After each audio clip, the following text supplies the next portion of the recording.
Alright, so I've just concluded my first test of trying to waterproof the Ranger tent. So I haven't made a video about this yet. I haven't made a whole bunch of videos about the progress of working on stuff in general. I've more or less been posting updates on my social medias. But here for YouTube, I might as well show off this tent that I've made for medieval fantasy camping, I guess reenactment almost. So in this scenario, I've created this tent out of a Harbor Freight Dropcloth. This one here is the 9x12. I was going to do a 10x10 based on some of the different tarp configurations I've seen on some bushcraft videos, but I wanted a little bit extra space. I wanted this to be able to fit 2 people side by side, or me plus all my Ranger gear after I take it off, which there's a decent amount, plus the backpack and all that. So I've set this up. I've got a number of stakes down here along the ground. It's tucked up back under itself here, and pretty much just mirrored on the other side. I've got 2 medieval tent poles inside, which there's a nice little view inside. It's nice and spacious and cozy in here. So these are the poles. I have 2 of them. They are wooden dowel rods I got from Home Depot. I suppose you could also get them from Lowe's. And they've been, let's see if I can get the camera angled here. They've been cut to where they interlock with each other, so they break apart into 2 2-foot sections, and when put together and lashed with rope, they become 4-foot tent poles. So they can be broken apart, so they can be lashed together and carried as compact 2-foot pole sections. I've also put a forged lantern hook here, which holds the lantern facing outwards for when I'm sitting out in front of the tent, but the pole itself can be rotated around and bring the lantern inside. So one of the requirements I wanted the tent to work for was more than just looks. I need it to be functional.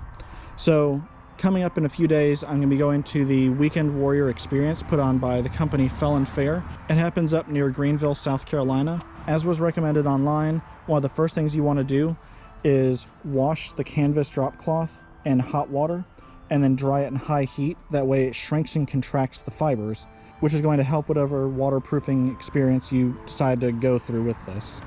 So if you can see here, there's a little bit of discoloration along this edge of the canopy. This is where I attempted to beeswax the tarp. So beeswaxing is basically just taking a paraffin wax, or in this case beeswax, melting it down, applying it with a brush, and then hitting with a heat gun so that way it absorbs into the fibers. And that is a period appropriate method. It's something that I attempted to do, but bottom line is I didn't have enough beeswax to do the whole tent. I realized that it was starting to discolor it, so I stopped there. I could have done the whole thing, but another concern that I have for it is if I come up close here, you can see how the canvas is still nice and pliable here, and whenever you go to beeswax it, it becomes very stiff. It's still pliable, you can still do stuff with it, but as you can see, the canvas actually needs to be able to stretch, at least to do this configuration. And I was afraid that by finishing beeswaxing, it wasn't going to have that same stretchiness to it anymore. I've also beeswaxed this little canvas seat that I've made, little camping stool, and it's very durable. I mean, this thing stretches out when you sit on it, but it retains the shape afterwards. So bottom line is, I went for a different approach. I sprayed this with a modern material. I know I'm cheating a little bit, but I sprayed it with a spray-on silicone that I got from Walmart. It was, I believe, $6.50 or so for a can of it, bright orange lid.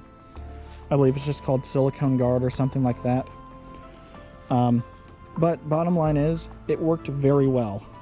To do this whole entire 9x12 tent, I believe I've used 3 cans of it, but I bought a 4th can that I haven't used yet, and I've waited until now to know where to spray it. So if you notice, you can see that the water, let's see here, it's all beading up along the material, and all of this is really nicely waterproofed.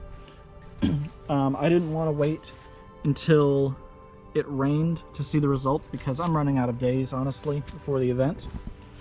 So I had a friend spray the tent with a hose for a good duration, and anywhere that you're seeing these dark spots are areas that I have not sprayed it well enough. I'm going to leave the tent set up, allow it to dry, and I've taken pictures of how the tent looks right now so I can reference them and heavily spray those areas with my 4th can of spray. So at this point, but the 4 cans of spray is about $30 to waterproof this thing. So all in all, this was a pretty affordable solution for a medieval fantasy camping tent. This drop cloth, I believe, was around $14 at Harbor Freight for the 9-foot by 12-foot. And I've probably spent about 30 bucks on the silicone spray to waterproof it. And it seems like it's holding up rather well. So all in all, I believe this tent probably costed me with tax like less than 50 bucks, which is a great deal. Inside, I have tons of room. There's more than enough room for me to lay out my bed all the way along here.